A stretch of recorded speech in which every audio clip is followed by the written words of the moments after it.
Здраво, денес сме на Шапка, успеавме да фатиме првиот снег за оваа година. Денес тука сме со новиот Kia Stonic. Stonic за прв пат се појавува од 2017 година и од тогаш до сега бележи огромна популарност и во Европа, но и тука кај нас во Македонија.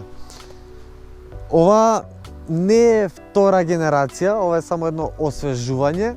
Каде освежувањето не го гледате? Го нема, бидејќи ниту надвор, ниту внатре нема некои драстични промени. Најголемите промени се направени во технологиите и опремата, што доаѓа како стандардно и тоа ќе го зборуваме најмногу. Но бидејќи ова е прв наш официјален тест со Stonic, ќе гледам накратко да ви покажам некои работи. Всушност, Драган, дај ми ја камерата јас да им покажам. Прво, дизајнот верувам дека и на вас многу ви се допаѓа. Атрактивен е, особено за помладата генерација. Второ, багажникот, само Драган да ни го отвори. Багажникот нуди 352 литри багажен капацитет, што е колку Kia Rio, бидејќи Stonic е базиран на нивниот најмал градски автомобил, тоа е Kia Rio. Сега внатре нормално ги има моите милени куќи и закачалки. Немате приклучок за струја. Овој под ми се допаѓа тоа што се менува неговата висина. Одоздолу имате уште еден под, но под тој имате мало резервно тркало кој што можете да видите.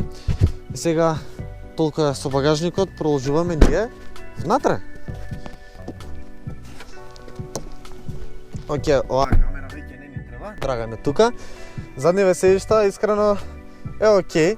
Имате простор за нозете, ова е седиштето наместено според мојата возачка положба, но повторно е окей. Имате простор за главата. На средниот дел, иако тунелов не е преширок и не е превисок, искрено не препорачувам на долги патувања да седат 5 души, бидејќи кој ќе седнат останатите двајца од страна, не би било најкомотно, но браво што успеале да го направат волку низок тунелот доле. Сега, имате USB порт тука на овој дел, што е една голема пофала, бидејќи не секој во конкуренција нуди ваква работа, а 21 век сме, тоа е навистина потребно. Одиме напред. Сега тука напред ќе истакнам за екранов. Ова е 8-инчен екран кој што доаѓа сега во стандардна опција. Искрено е многу добар, графиката е многу добра. Воопшто не коче, барам во периодот што ние го имаме. Имате секако можност да го поврзете на вашиот телефон без разлика дали е Apple или Android. Сега ќе се префрлам на практичните работи, тоа е ова, односно вие две големи остави тука, USB портот, 12 волтен приклучок за струја имате две големи остави за шишење, имате голема остава под наслонот за раката и сега ќе истакнам за оваа конзола околу клим уредот, која што искрено мене малку ми наликува како джойстик од PlayStation. Интересен детал. Здраво ми? Готово, заврши со практичноста? Па да, зашто? Па сега малку повезано ти објаснам за безбедносните системи.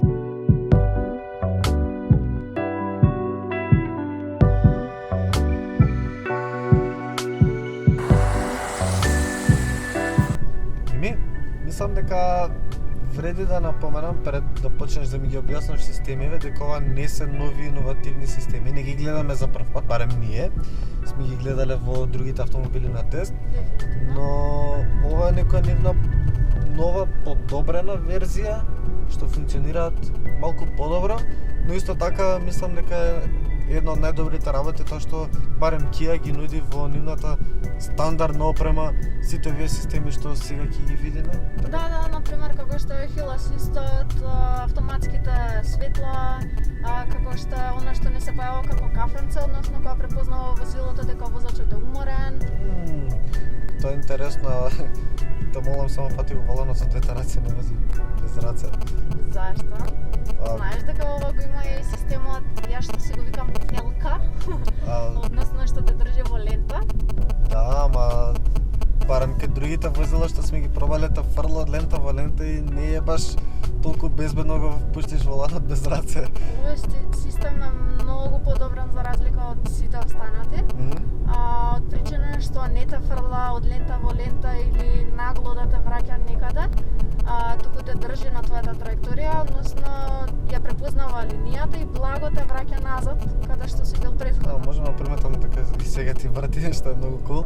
И ја следи линијата, всушност некако те одржава цело време во центарот на лентата, што е кул. Сега не знам дали ти повеќе го осеќаш, ама многу е добро, мислам, многу е безбедно, пред се, многу е безбедно. И, например, доколку пробаш да претекнеш некое возило, во меѓувреме не си дал жмигавец, воланот ќе ти даде отпор, чисто да те потсети дека треба да дадеш, дека треба да или жмигавец да дадеш или дека си погрешил, односно си веќе почнуваш да газиш линијата и да влегуваш во другата. За да потсети. Да. Се вратиш. Што е многу добро исто така. Исто така што е многу добра е она доколку се враќаш во рикверц од улица, на радар препознава доколку има некое друго возило, исто така те предупредува или доколку странично, кога излегаш од улица, пример, слеп уличка во рикверц, те предупредува за возила странично? Странично, да. Тоа е многу добро. Доколку имаш некое возило во мртофагов. Исто така, моето омилено на семафор кога стоиш и доколку има возило пред тебе, да ти сигнализира дека возилото веќе тргнало, односно дека всушност ти се вклучило зелено светло и дека можеш да тргнеш. Тоа е моето омилено, искрено, периодов. Тоа најмногу ме фасцинира. Едно од работите што најмногу ме фасцинира беше конкретно тоа. Не е некој многу комплициран систем, ама многу помага во оние големи градски гужви, кога на момент ќе бидеме на телефон, што не се препорачува, нели? Додека стоиме барем. Или додека се загледаме во нешто друго, или додека правиме муабет, сигнализира за да каже дека возилото пред нас е тргнато, дека веќе се движи, да не се прави застој. Дека е време за тргање. Да, што искрено и мене ми е едно од омилените. Исто така и го имате и системот за стопирање, односно не целосно стопирање, туку минимално закочува возилото до 60 км на час, во случај кога препознава на радар дека има пешак или возило во близина. Тоа сега нема да го пробаме, нели? Па ако сакаш може да го пробаме. Не, да не пробуваме, има многу снег, има многу возила. Да оставиме на системот дека стварно работи. Друг пат да го пробаме. Договорено. Сега мислам дека е мојот ред да се префрлиме и јас да почнам да возам. Може? Ајде, идеме. Фала ти, се префрлуваме. Океј, прво да ви се извиниме со Мими бидејќи имаме некој лошо осветлување, но не фати мрак додека се симнеме од чапка и затоа мора да имаме вакви услови. Но под хаубата имаме 1,2 бензинец со 85 конски сили, добар мотор за градски урбани средини, бидејќи нема да имате потреба од ништо повеќе од она што го нуди. На отворено и на предели како шапка, можеби ќе почувствувате, можеби ќе имате потреба уште од неколку плюс конски сили или уште од некоја брзина, но во глобала е наистина добар мотор, имате многу добра потрошувачка, на отворено троши под 6 литри, а во град имате потрошувачка до 7 литри, што е наистина многу добра потрошувачка. И сега спомнав за брзините. Ова е 5 степен мануелен менувач, многу добар менувач. Краток, прецизен, само пофални зборови за него. Но на отворено со Мими баш тоа го дискутиравме дека можеби му е потребно уште една брзина, 6-та, за да намали на бучава пред се.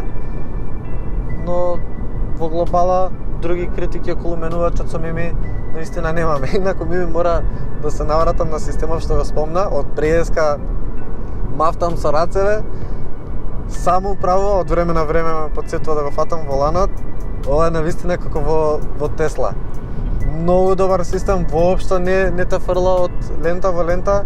Стварно, Kia секоја чест. Сега да се вратам малку на опремата. Ова е Reference One, да кажам некое почетно ниво на Kia. се што видовме, се што спомнам ми со безбедносни системи, вклучувајќи ги и LED светлата надвор, сето тоа доаѓа како основен пакет. Можеби единствена дополнителна работа во овој пакет е металик бојата и сето ова чини 14.500 евра, што е искрено многу добра цена за едно возило волку многу богато со опрема. И мора тука уште една пофалба за Kia, бидејќи овие работи се нешто што ги очекуваме во 21 век. Работи што искрено не сакам да ги доплаќам, бидејќи се една нормална работа во ова време. Така да, браво за Kia што успеваат барем кај нас тука во Македонија да го понудат ова во нивниот пакет. Околу возењето, возните карактеристики, Kia имаат многу добар волан и управувачки систем, прецизен, лесен за маневрирање.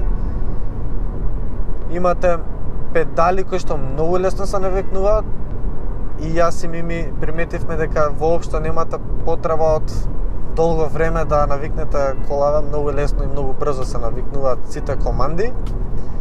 Во кривини, иако е кросоверче малце подиздигнато за разлика од Рио, бидејќи е базиран на него, сепак не се чувствува клатење.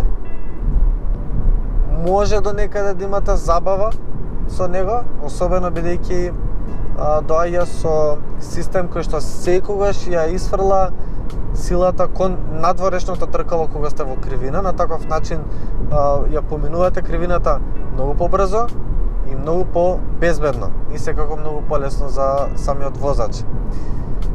Во глобала тоа е тоа за Kia Stonic. Ние тука ќе се одјавиме со Мими, се враќаме кон Скопје, мораме да вратиме малку покасно, но мораме да вратиме колава и се гледаме многу наскоро со ново видео. Ја го обожавам системов. Чао!